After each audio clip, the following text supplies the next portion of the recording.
ասենք խոսում, ասնեմ մյուս թեմային, սա ուղղակիորեն հենց ուրեմն եկեղեցուն հարվածելու հերթական փորձը կատարեց Նիկոլ Փաշինյանը։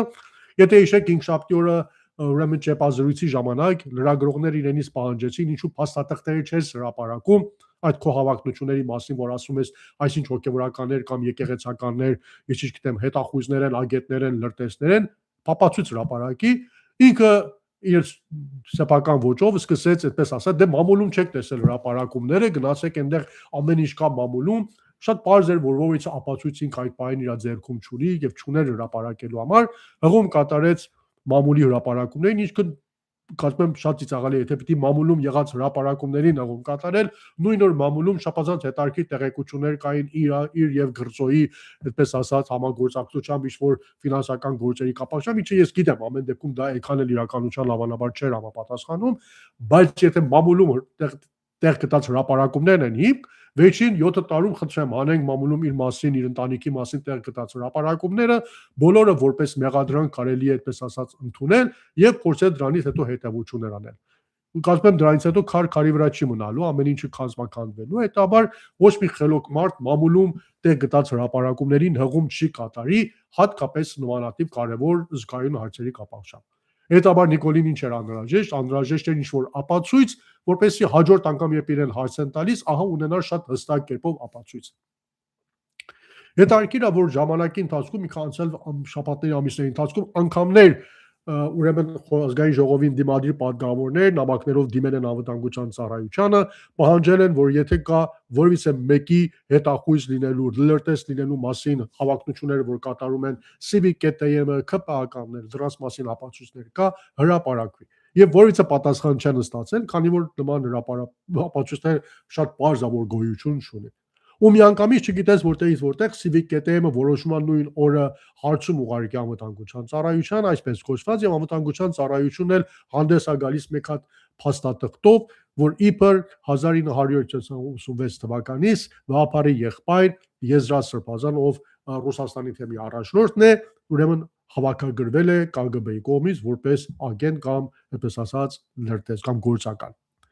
Թե այդ ապացույցը որքան ծիծաղելի էր եւ անհիմն էր, կարծում եմ արդեն բոլորիս համար ապացուցված է, եթե որից է մեկը դեռ չի ծանոթացել, թե ինչու այդ փաստաթուղթը կեղծված եւ իրականությանը չի համապատասխանում եւ դա իսկապես հիմնականում Նիկոլի պահանջով ստեղծված մի հատ փաստաթուղթ է, որպեսզի Նիկոլի ձեռքում ունենա ապացույց, խնդրում եմ հենց իմ Facebook-յան էջում էլ կա, նաև տարբեր տեղերում կարող եք գտել Եղամ Մանուկյանի շատ այդպես ասած բովանդակալից պրոֆեսիոնալ բացատրությունը ապացույցներով, փաստաթղթերով, թե ինչու այդ փաստաթուղթը իր ձևաչափերով չի կարող ճիշտ լինել,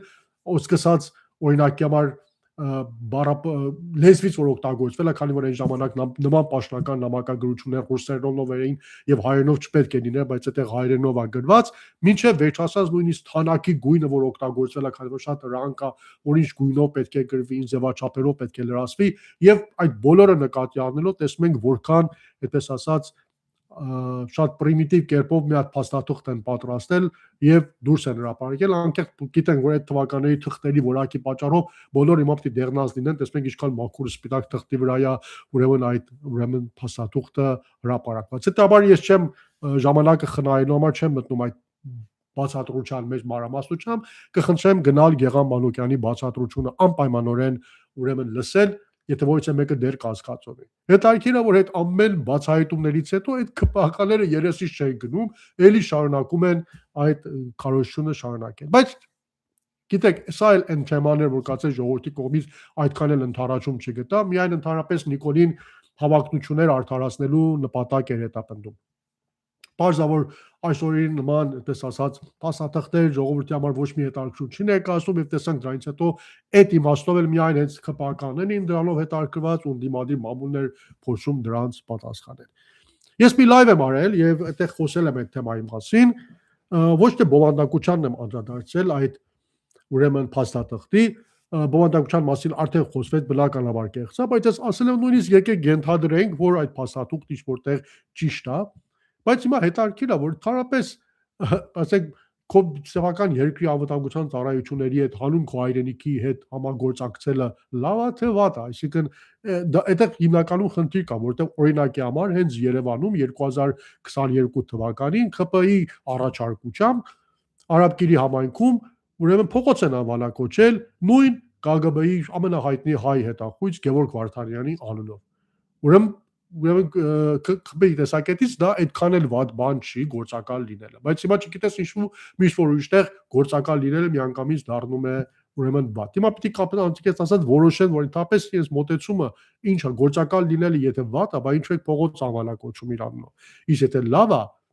բա ինչու եք ուրիշն իսիչտեմ, անկախ դրանից Եզրասրբազանը կամ ուրիշներն է այդ հարցում իրենց մեղադրում։ Ամեն դեպքում հիմա երկու տեսակետ կա, ես իմ ընկերներից մեկի տեսակետը կարդացի, որ չէր հավատում, որ դա անվտանգության ծառայության աշխատանք լինի, որտեղ ամեն դեպքում անվտանգության ծառայությունները կարծում եմ շարունակում են մնալ ինչ-որ կարմիր գծեր չհատել եւ մնալ ես բարձրուկի վրա, դա civic KTM-ի կողմից կեղծված փաստաթուղթ է, բայց մեկ անվտանգության ծառայությունը չունի դա արգելելու հնարավորություն, քանի որ ուղղակիորեն արդեն դեմ կկանգնի Նիկոլ Փաշինյանին դա չի անելու, լռում է դրա մասին, չի խոսում այդ ամբողջ փաստերի կապակցությամբ։ Իսկ արդեն սա շատ ավազանց հավանական դες ասած վարկած է, որ ուղղակիորեն դա ոչ թե անվտանգության ծառայությունն է հրապարակել, այլ ուղղակիորեն հենց civic KTM-ի կեղծած փաստաթուղթն է եւ ԱՀՑ-ն